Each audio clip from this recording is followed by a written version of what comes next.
The Goth subculture is a contemporary subculture found in many countries. It began in England during the 1980s in the Gothic rock scene, an offshoot of the post-punk genre. The Goth subculture has survived much longer than others of the same era, and has continued to diversify. Its imagery and cultural proclivities indicate influences from the 19th century Gothic literature, along with horror films, and to a lesser extent, the bondage and sadomasochistic culture. Also, Goth has associated tastes in music, aesthetics, and fashion.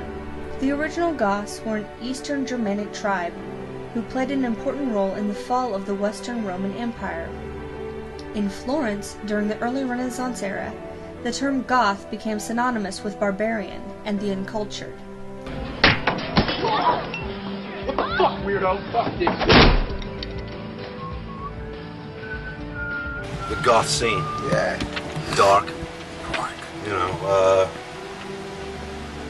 into all the, the spooky, scary things that the so-called normal people may be afraid to experience. Life is pain. Life is only pain. We're all taught to believe in happy fairy tale endings, but there's only blackness, dark, depressing loneliness that eats at your soul. Music remains the driving force behind the Goth culture. Gothic music encompasses a number of different styles, including Gothic rock, dark wave, death rock, ethereal, neo-medieval, and neoclassical.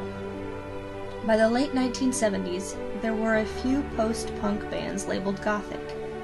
However, it was not until the early 1980s that Gothic rock became its own subgenre within post-punk, and that followers of these bands started to come together as a distinctly recognizable movement. By the mid-80s, bands began proliferating and became increasingly popular. These bands include the Sisters of Mercy, The Mission, Exmal, Deutschland, The Dolce, and Fields of Nephilim. The 90s saw the further growth of 80s bands and the emergence of many new bands. In the United States, where the subculture grew, especially in New York and Los Angeles, many nightclubs featured Gothic or industrial nights. The influence of the Gothic novel on the Goth subculture can be seen in numerous examples of the subculture's poetry and music. Music-wise, I think that, the original Gothic music was definitely, the bardic music played, in the centuries before Christ, on variations of the lute and percussive instruments. Later on, the classical composers like Beethoven, Wagner. Then into the new era of Goth music, which, in my opinion, started with Black Sabbath, Alice Cooper, then the English bands, Bauhaus, Sisters of Mercy, Christian Death, blah, blah, blah, and all the American bands that came around too, still going, strong. Goth fashion is often confused with heavy metal fashion.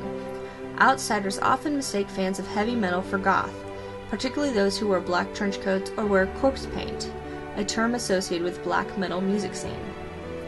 The Gothic fascination with the macabre has raised public concerns regarding the psychological well-being of goths. The mass media has made reports influencing the public view of goths, causing many outsiders to believe that people associated with the subculture are malicious.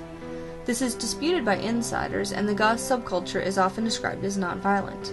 However, academic studies have shown a higher propensity towards violence and self-harm within the subculture than without. In the end, the Gothic lifestyle is really just misunderstood. This lifestyle seems strange to the outsider, but truth, Goths are usually peaceful people that are just looking to find a place in this world where they feel that they fit in.